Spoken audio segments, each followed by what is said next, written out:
warahmatullahi wabarakatuh. Waalaikumsalam warahmatullahi wabarakatuh. Ila watulati ma'alifatul kitab walijami masyarina syaudillahi lahumul fatihah. A'udhu billahi minasyaitonir rajim. Bismillahirrahmanirrahim. Alhamdulillahi rabbil alamin. Ar-rahmanirrahim. Maliki yaumiddin. Iyyaka na'budu wa iyyaka nasta'in. Ihdinas siratal mustaqim. Siratal ladzina an'amta 'alaihim ghairil maghdubi 'alaihim waladdallin. Amin. Bismillahirrahmanirrahim. Makalah yang ke-9. Wal makolatu atasingatu kola ai sayyiduna Utsmana aidon radhiyallahu anhu. Jadi makalah yang ke-9 itu masih dari Sayyidina Utsman radhiyallahu anhu. Beliau mengatakan itu begini, arba'atun minal hisoli dohiruhuna fadilatun ay khairun kathirun wabatinuhuna faridotun ay wajibatun. Menurut Sayyidina Utsman ada 4 hal yang secara lahiriah itu hukumnya fadilah, keutamaan. Secara batiniah itu dihukumi wajib. Yang pertama mukhalatotus sholihina fadilatun. Yang pertama bergaul dengan orang-orang soleh itu keutamaan. Orang-orang soleh adalah ayil qaimina bihuquqillahi ta'ala wa bihuquqil ibadi, yaitu orang-orang yang memenuhi kewajibannya kepada Allah dan kewajibannya kepada sesama makhluk Allah. Jadi bergaul dengan orang-orang seperti ini keutamaan. Kenapa? Karena yang diharapkan kita itu ketularan kesolehan, ketularan keapikan. Bahkan tidak hanya sebatas itu, kita itu kan dianjurkan untuk mencintai orang-orang soleh, walaupun kita barangkali itu tidak soleh atau belum soleh, karena berharap kita itu kelak mendapatkan syafaatnya pada hari kiamat. Jadi sampai itu aja senang kembul karo wong-wong sing ahli maksiat, kembul karo wong-wong sing penggaweane lakoni perkara sing dilarang nang Gusti Allah, karena itu bahaya. Sesuatu yang buruk itu lebih mudah mempengaruhi dibanding sesuatu yang baik. Kembul karo ngahli ibadah, belum tentu kita itu terbawa menjadi orang yang rajin beribadah. Tapi coba sampean kembul karo wong sing ahli maksiat, orang usah dijak lho, ngintil dah, malah jaluk, ya kan? Malah meminta. Itu bedanya ketika kita bergaul dengan orang-orang yang soleh dan bergaul dengan orang-orang yang ahli maksiat dari sisi negatif. Makanya kita dianjurkan untuk menghindari pergaulan dengan orang-orang yang tidak baik, tapi bergaul dengan orang-orang yang dan dianjurkan bergaul dengan orang-orang yang soleh. Karena itu menurut Sayyidina Utsman adalah keutamaan. Wal iktida'u bihi ay fi afngalihi as-sholihati faridotun. Adapun mengikuti mereka, hukumnya itu wajib. Mengikuti perilaku mereka, perbuatan mereka yang baik itu hukumnya wajib. Secara batiniah itu hukumnya wajib. Bagi jiwa kita itu hukumnya wajib. Karena orang ngetuk wong soleh, orang ngetuk wong alim, orang ngetuk ulama, sama orang ngetuk situ. Orang itu tergantung yang diikuti. Kalau yang diikuti orang baik, sama dia baik, ketularan apik, besoknya ya selamat. Tapi nek sampean ngetut wong sing ora apik, ya ketularan ora apik, ya bisa jadi sampean itu celaka. Makanya ada gambaran begini, orang itu ketika bergaul dengan penjual minyak wangi, minimal dia akan ikut berbau harum, berbau wangi. Tapi coba sampai kembul karo wong tukang ngarai telepon, kira-kira sama mambune apa? Mambune bacin toh, berbau busuk. Sampai orang ngentut lah, tapi kembul nang jejer di dekat orang yang kentut. Kira-kira sampai itu jadi milu mambu bacin apa? Iya kan? Bisa jadi malah sampai itu dituduh saya ngentut orang dianggap ngentut kan? Seperti itu. Itu yang pertama. Kemudian yang kedua apa? Watilawatul Qur'ani fadilatun. Membaca Quran itu keutamaan. Di luar surat Fatihah, di dalam sholat itu hukumnya sunnah. Jadi membaca Quran itu wajib, itu hanya di dalam sholat, itu saja surat Fatihah. Wal ngamalu bihi ay bima fil Qur'ani minal awamiri wa nawahi. Adapun mengamalkan isi kandungan Al-Quran itu hukumnya wajib. Jadi membaca hukumnya hanya sunat fadilah seperti yang dijelaskan tadi. Tapi mengamalkan isi kandungan Al-Quran hukumnya wajib. Nah, kita bisa memahami Al-Quran, bisa mengerti isi kandungan Al-Quran, bisa mengamalkan isi kandungan Al-Quran, tentu harus belajar atau ngaji terhadap orang-orang yang ahli. Karena Quran itu secara bahasa itu global.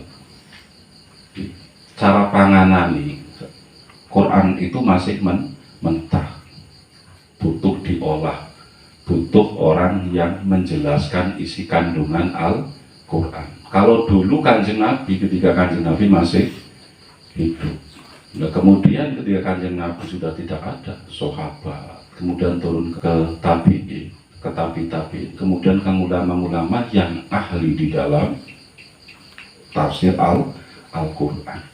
Jadi bahaya sekali wong niku memahami Quran sendiri tanpa guru. Kemudian selanjutnya apa?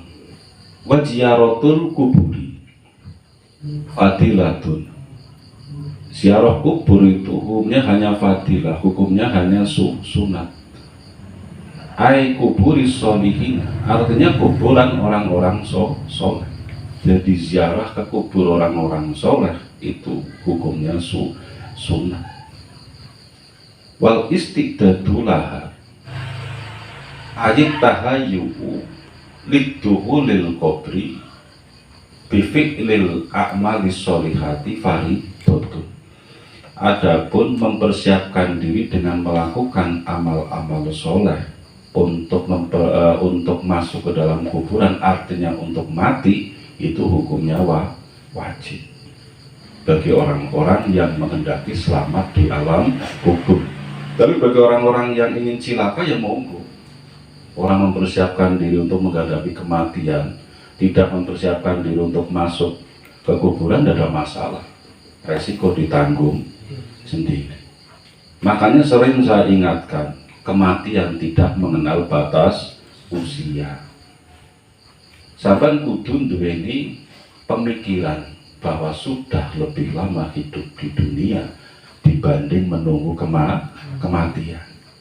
Iya kan? Walaupun sampai itu masih muda. Apalagi untuk orang-orang yang usianya sudah 40 ke atas, 50 ke atas, atau bahkan 60, 70. Itu harus merasa bahwa hidupnya di dunia itu sudah lebih lama dibanding menunggu kematian.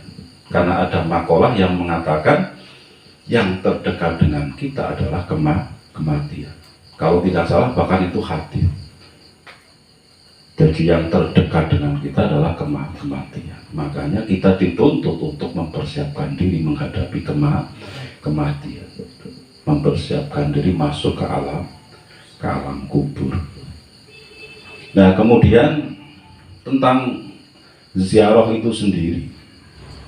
Wa ziyaratul kuburi imali mujaroti dikril mauti wal akhirati.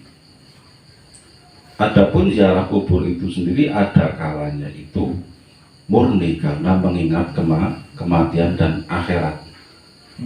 Fatakunu ziyaratul kuburi min ghairi ma'rifati ashabiha walau kuburul kafirin. Jadi ketika tujuannya itu hanya sekedar untuk mengingat kematian dan mengingat akhirat, maka ziarah ke kuburan siapapun itu boleh tanpa memandang itu orang Islam atau orang kafir, ahli maksiat atau ahli ibadah. Wong tujuannya hanya mengingat kematian dan akhirat. Auli nafi dungain fatusanu likuli muslimin, atau ada kalanya untuk tujuan mendoakan, maka disunatkan yang diziarah itu adalah kuburan orang-orang Islam. Aulik tabarukin fatusanu di ahlil khairi, kemudian ada kalanya untuk tujuan mengharapkan berkah, maka disunatkan yang diziarah itu adalah kuburan orang-orang yang ahli melakukan kebaikan. Kita itu kan orang-orang yang percaya bahwa ziarah kubur itu bisa memberikan keberkahan. Kanjeng Nabi sendiri kan pernah mengatakan begini, man zaro kubri wajabat ngalehi safamati. Barang siapa yang ziarah ke kuburanku, maka kelak pada hari kiamat ia wajib mendapatkan syafaatku. Hadis tersebut itu sebenarnya sudah cukup untuk membantah orang-orang yang tidak percaya bahwa ziarah kubur itu bisa memberikan keberkahan, atau ziarah kubur itu dianggap syirik atau perbuatan musyrik. Itu kan tergantung niati. Kemudian selanjutnya apa? Diadai hakim kaso dikin wawahanidin, atau karena memenuhi hak seperti ziarah ke teman dekat, ke saudara, dan juga ziarah ke kedua orang tua yang sudah meninggal. Itu pernah saya jelaskan, itu sebagai wujud birrul walidain bagi anak yang sudah ditinggal mati oleh orang tua. Kemudian yang terakhir adalah waliyadatul maridi fadli latun. Adapun menengok orang sakit itu sunnah atau fadilah. Kemudian wattihadul wasiati, adapun pembuat wasiat faridotun, itu hukumnya wajib. Jadi menengok orang sakit itu hukumnya fadilah, tapi berwasiat kepada orang yang sakit, wasiat sabar, wasiat untuk menerima agama itu adalah takdir dari Allah, itu hukumnya wajib. Maka termasuk orang yang terhalang dari kebaikan itu adalah orang yang tidak mau memberikan wasiat. Al mahrumu man khurima al fadilata, ayil mahrumu minat thawabi wal khairi al nadimi man muninga minal wasiati. Artinya orang yang terhalang dari pahala dan kebaikan yang agung atau yang besar itu adalah orang yang tercegah dari melakukan wasiat, atau orang yang tidak mau memberikan wasiat. Di sini dilewatkan oleh Imam Ibnu Majah dari sahabat Anas. Wassalamualaikum warahmatullahi wabarakatuh.